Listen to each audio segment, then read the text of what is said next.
গ্রামীণ ব্যাংক চাকরি প্রত্যাশিত বন্ধুরা, গ্রামীণ ব্যাংক শিক্ষানবিশ অফিসার পদের রেজাল্ট প্রকাশিত হয়েছে। যারা এই কথাটি সত্য নাকি মিথ্যা তারা অবশ্যই এই ভিডিওটি দেখুন এবং শুনুন। তাদের জন্য আজকের এই ভিডিওটি। গ্রামীণ ব্যাংকের শিক্ষানবিশ অফিসার পদের আংশিক রেজাল্ট প্রকাশ করা হয়েছে। এরপর হয়তো দ্বিতীয় পদে আবার রেজাল্ট প্রকাশ করা হবে। দ্বিতীয় প্যানেল অবশ্যই হবে, তাই আপনারা ধৈর্য সহকারে ভিডিওটি দেখুন। চলে যাচ্ছি মূল ভিডিওতে। গ্রামীণ ব্যাংক চাকরি প্রত্যাশী বন্ধুরা, সবাইকে শুভেচ্ছা এবং অভিনন্দন। শিক্ষানবিশ অফিসার পদের রেজাল্ট আপডেট। আপনারা অনেকেই সংখ্যার মধ্যে আছেন যে শিক্ষানবিশ অফিসার পদের রেজাল্ট আদৌ হয়েছে কি হয়নি, সেই সম্পর্কে অনেকজনে অনেক মতবাদ দিচ্ছেন। অনেকেই বলতেছেন যে রেজাল্ট প্রকাশিত হয়নি, বা এত তাড়াতাড়ি রেজাল্ট প্রকাশিত কিভাবে করলো, কোন জোন থেকে রেজাল্ট প্রকাশ করলো অথবা কোন বিভাগ থেকে রেজাল্ট প্রকাশ করলে। এক একজনের মনে এক এক ধরনের প্রশ্ন বাসা বেঁধেছে। সেই প্রশ্নগুলো সমাধান নিয়ে আজ আমি আপনাদের মাঝে উপস্থিত। গ্রামীণ ব্যাংক শিক্ষানবিশ অফিসার পদের রেজাল্ট গত 30 এবং 31 জুলাই আংশিকভাবে প্রকাশ করা হয়েছে।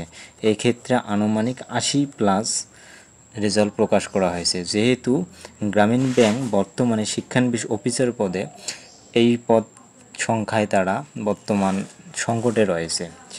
শিক্ষানবিশ অফিসার পদে তারা সংকটে রয়েছে, তাই ভাইবা চলাকালীন শেষ হওয়ার পরেই তারা যাদের আগে ভাইবা অনুষ্ঠিত হয়েছে বেশিরভাগ কিন্তু তাদেরই রেজাল্ট প্রকাশ করা হয়েছে। এই 80+-এর মধ্যে তাদের রেজাল্টটা আংশিক পরিমাণে বেশি রয়েছে।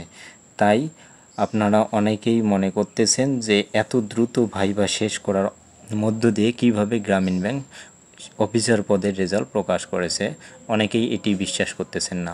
তবে আপনারা নিশ্চিত থাকেন যে গ্রামীণ ব্যাংক শিক্ষানবিশ অফিসার পদের রেজাল্ট আংশিক প্রকাশিত করা হয়েছে। এটি আপনারা ধরতে পারেন যে প্রথম ধাপের রেজাল্ট প্রকাশ করা হয়েছে। এরপর ক্রম অনুসারে তারা দ্বিতীয় ধাপের রেজাল্ট প্রকাশ করবে। যদি দ্বিতীয় ধাপেও তাদের রেজাল্ট বা তাদের যে সংকট পদগুলো রয়েছে সেগুলো যদি পূরণ করতে না পারে, সেক্ষেত্রে তৃতীয় ধাপ সম্পর্কে রেজাল্ট প্রকাশ করবে কিনা সেটা এখনই বলা যাবে না। তাদের দ্বিতীয় ধাপের উপর ভিত্তি করে সেই সম্পর্কে তথ্য বা আপডেট আমি আপনাদেরকে দিতে পারবো। তবে আপনারা নিশ্চিত থাকেন যে গ্রামীণ ব্যাংক শিক্ষানবিশ অফিসার পদের রেজাল্ট প্রকাশ করা হয়েছে।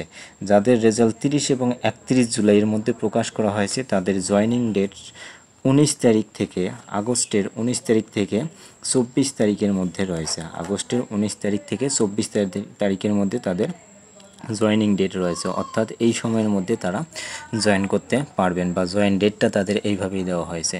এই জয়েন ডেটের মধ্যে আরেকটা আপনাদের তথ্য দিব যে জয়েন যারা করতেছেন তাদের জন্য অবশ্যই শুভকামনা এবং অভিনন্দন রইল।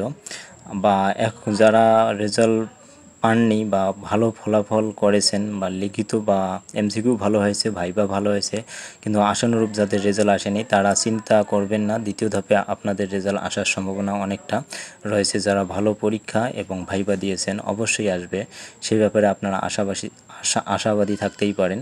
এখানে আরেকটি তথ্য জানাবো, যাদের জয়েনিং ডেট 19 এবং 24 তারিখের মধ্যে রয়েছে তারা অবশ্যই যে সত্যগুলো দেওয়া রয়েছে, অর্থাৎ আপনাদের পরিচয়পত্র এবং সদ্য তোলা ছবি, সনদপত্রগুলোর মূল কপি যেগুলো নিয়ে ডাকছে, অবশ্যই আপনারা কোনো মিসিং করবেন না, সেগুলো সাথে নিয়ে যাবেন। এবং সেই সাথে আপনাদের যে দেওয়া হয়েছে প্রথম কর্মকর্তা গ্রেজেট অনুযায়ী যে অর্থাৎ সত্যায়িত করার কথা, অবশ্যই আপনারা প্রথম কর্মকর্তার অর্থাৎ বিসিএস ক্যাডার যারা রয়েছে তাদের কাছ থেকে সত্যায়িত করে নেবেন। এই ব্যাপারে আপনারা নিজে কোনো সত্যায়িত না করে তাদের কাছ থেকে সত্যায়িত করবেন। এবং ছবির যে কথাটা রয়েছে অবশ্যই আপনারা সদ্য নতুন ছবি তুলবেন, বা আপডেট যে ছবি আপনাদের বর্তমান ছবি সেই ছবি তুলে নিয়ে যাবেন। আপনারা কোনো আগের ছবি তাদের মাঝে শো করাবেন না, এতে ঝামেলার মধ্যে আপনারাই পড়তে পারেন। তাই বলবো যে আপনারা নতুন যে আপডেট ছবি আছে বর্তমান অবস্থায় আপনাদের, সেই আপডেট ছবি আপনারা শো করবেন এবং সত্যায়িত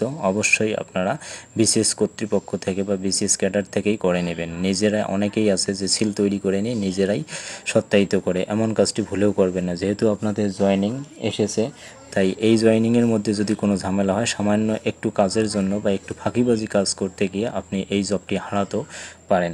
যাদের অবশ্যই জবটির প্রয়োজন এবং যারা জবটার জন্য মানে একটু উদ্গ্রীব হয়ে রয়েছেন তাদের অবশ্যই সঠিকভাবে সব কাজ করতে হবে এবং সঠিকভাবে জয়েনিং সম্পূর্ণ করতে হবে। আশা করব সকলেই আমার কথাগুলো বুঝতে পেরেছেন, এই অনুযায়ী আপনারা কাজ করে যাবেন। এবং যারা ভালো পরীক্ষা দেওয়ার পরও এখনও রেজাল্ট নিয়ে সংখ্যার মধ্যে রেজাল্ট আসবে কি না, তারা নিশ্চিত থাকেন যে দ্বিতীয় প্যানেলে আপনাদের রেজাল্ট অবশ্যই প্রকাশ করা হবে, বা দ্বিতীয় প্যানেল তারা এই সংকটের মধ্য দিয়ে বা বর্তমান ব্যবস্থাপক পদের রেজাল্টও এর মধ্যে রয়েছে, এদের ফাঁকে ফাঁকেই বা এই কেন্দ্র ব্যবস্থাপক পদের রেজাল্টের মাঝেই হয়তো আপনাদের দ্বিতীয় প্যানেলের রেজাল্ট প্রকাশ করবে। তবে 2025 সালের মধ্যেই আপনাদের যে জয়েনিং কার্যক্রম আছে সেই জয়েনিং কার্যক্রম কর্তৃপক্ষ এবং পরবর্তীতে হয়তো নতুন সার্কুলার আবার তারা প্রকাশ করবে।